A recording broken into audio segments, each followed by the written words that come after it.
Resaka tsy fandrimpahalimana indray nanaitran'ny maro ihany raha vantany voanandre an'ity Fonja Vaky tao Moramanga ity ka gadra 420 no tafapiritsaka tao anatin'izay Fonja Vaky izay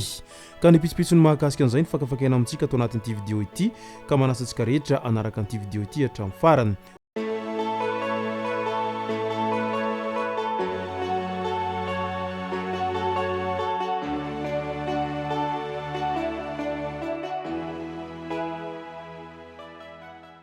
Ny tonga tsy miaraba hono na mantezitra ka dia faly miaraba isika rehetra mpanaraka sy tabaka an'ity chaîne ity tenako amin'ity androandroany ity araka n'izay efa natsipiko izay dia ny mahakasika ny Fonja Vaky no tena iompanantsika atao anatin'ity vidéo ity fa milohan'izay dia ndao aloha resantsika ireto tsara ho fantatra manaraka ireto vaovao ampalahelo lieutenant Anisé Crescent tsara zarabe natao veloma farany tao amin'ny bataillon d'appui feu na BAF teny ampahibe Antananarivo teny maty tsadrano vokatry ny loza izay nahazo azy tamin'ny andro ny 4 febroary 2024 ity tombokilahy tsara zarabe Anisé Crescent ity manamboninahitra eo anivon'ny tafika malagasy izay nivoaka tamin'ny andiany fahadimy fapolo tao amin'ny akademia militaire Antsirabe ary miasa ao amin'ny BAF ao Antananarivo renivohitrao fiara tapaka hisatra teo ankady lalana no nifoaka azy tamin'ny Moto scooter izay noentiny teo mivavahady ny CRNGN Antananarivo midika izany fa mety noho ny tsy fitandremana na ihany koa mety noho ny tsy fanaraha-maso tsara ny fiara izay mivezivezy ao an-drenivohitrao izay ataon'ireo tompon'ny fiara sy ireo mpampiasa fiara no matetika miteradoza tahaka an'izao satria raha ao an-drenivohitra sy antapon-tanàna izany moa ny fiara anankiray ho tapaka hisatra dia tena mety avandoza maro dia maro izany ka tokony ho jerena ankaiky izay ny eo amin'ny resaka visite teknika an'ireo fiara indrindra fa ireo fiara vaventy izay miasa ao an-drenivohitrao fa maro amin'izy ireny no tena tsy manaraka fenitra intsony ao anatin'izay resaka tsy fanaovana visite teknika sy ny maro hafa izay hany ka lasa miteradoza ho an'ny hafa ary mety ampidoza ho an'izy ireo izay mitondra azy ihany koa ka dia mankahery an'izao fianakavindra tompokolahy izao amin'ny loza izay nahazo azy izao engane handrem-piadanana ny maty fa ho anareo ry mpamily dia mba mitandrema ihany ary mba ataovy tsara izay fanaraha-maso ny fiara izay hoentinareo izay mba hisorohana an'izao loza tahaka an'izao niseho ka nahafatesana an'ity manamboninahitra miaramila izay tena mbola tanora dia tanora ity eo amin'ny resaka tsy fandrimpahalemana indray andriamangirina voasambotra ile samby izay tovolahy 12 taona niomana hangalatromby miaraka amin'ireo namany misa dimlahy izy ireo izay nikasa hangalatromby izay miasa vary eny Antsaha tao Antanimbarobe amin'ny andro telo fokotany Ambalavola commune Andriamangirina amin'izao fotoam-pambolena izao nisy natsikatra nefa izany fomba ratsin'izy ireo izany ka nampandre haingana ny Zandary ireo farany izay mbola niandry ireo namany mba hanao ny fanafihana ary handrava ny ombin'olona tonga rapotona ny Zandary namaly miantso raha vao natazana ny Zandary nefa ireto andianjatovo izay nikasa hangalatromby ireto dia nandositra vetrany nanao tifidanitra ampijanona azy ireo nefa ny Zandary fa tsy nijanona izy dimlahy ny andro koa mbola maizina tokony ho tamin'ny 3 ora sasany maraina tany hoany tamin'ny andro ny 4 febroary 2024 hatrany tratra ihany nefa ny ile samby rehefa noenjena ary izy ny tantara ny fikasan'izy ireo handrava ombin'olona miaraka amin'ny Claudio avy ao Manongarivo ary Losy avy ao Ambalavola Longo avy ao Ambohimarina ary Zerio avy ao Antanambao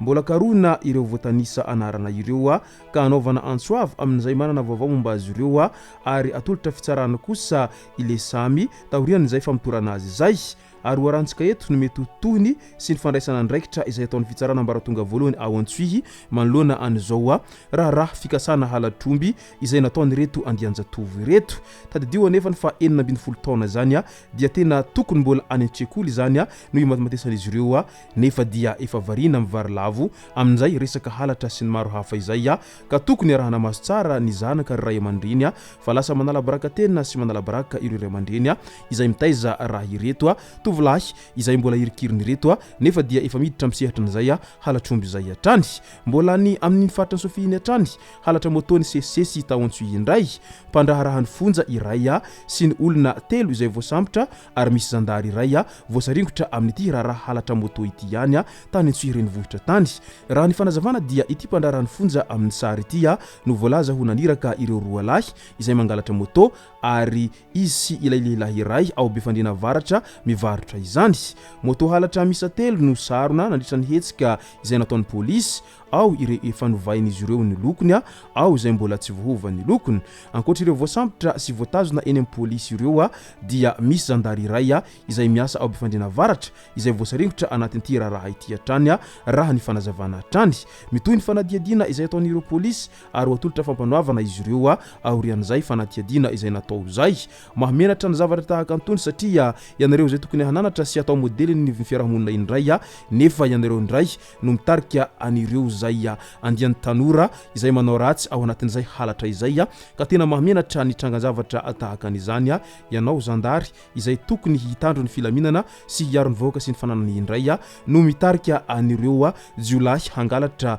sy anao an'izay asa ratsy ao anatin'izany rehetra izany ka mila andraisana fepetra farakin'izay hentritra izany ireo rehetra minia manao an'izay lalandrinina sy zatra gaboraraka izay fa tena manimba hasina sy manimba ny endriky ny Zandary sy ireo mpandraharahany Fonja izao fietsika tsy mety izay nataony reto izay voasaringotra amin'izao resaka halatra moto tany antsoy izao andao amin'izay ho resantsika ny mahakasika ny Vaky ny Fonja ny Moramanga ary gadra 420 ny tafaporizaka tao anatin'izay araky ny voalaza trany izay hitantsika eto amin'ny sary reto mo ireo izay tafaporizaka tao anatin'izay Vaky Fonja tao Moramanga izay tamin'ny 3 maraina tany hoany no Vaky ny Fonja tamin'ny andro ny 2 febroary 2024 ireo no namaky ny Fonja izay ka tafaporizaka efa misy voasambotra fa mbola karona ny sasany izay ilana fiarahamiasa amin'ny rehetra araky ny fanambarana izay nataony tale generaly ny fandraharahana ny Fonja trany tany Moramanga tany tena nahagaga ihany raha vantany voanahita an'izao favakisana Fonja tao Moramanga izao satria tahaka an'ireny ao anaty film ireny mihitsy zany izao favakisana Fonja tao Moramanga izao zany ilailazaina hoe prison break GASY angambany ka lasa nitsoka sy nandositra avy ireo voafonja izay afaka nandositra tao anatin'izay Fonja ny Moramanga izay Vaky izay ka tokony handraisana fepetra sy handraisana ndraikitra farakin'izay hentritra izany rehetra izany mba hialana amin'izay verimberena ny Vaky ny Fonja izay ka noho izay tokony fijerena akaiky izay fotodrafitrasany Fonja ao Moramanga izay mba tsy isiny izay favakisana izay intsony amin'ny manaraka eo ka leo misoroka toy izay mitsabo satria raha toa ka tsy misy izay fandraisana ndraikitra hentritra izay amin'ny fijerena fotodrafitrasa sao dia efa reraka loatra dia mety mbola ho maromarony zao angambany ireo izay voafonja ho tafaporitsaka ao anatin'izao Fonja ny Moramanga ao zao ka tokony asina fanavozana sy ny fanarahamaso akaiky izany io resaka Fonja ny Moramanga izay natafavoaka anireo gadra misa 420 be izao ireo tamin'izay andro ny 2 febroary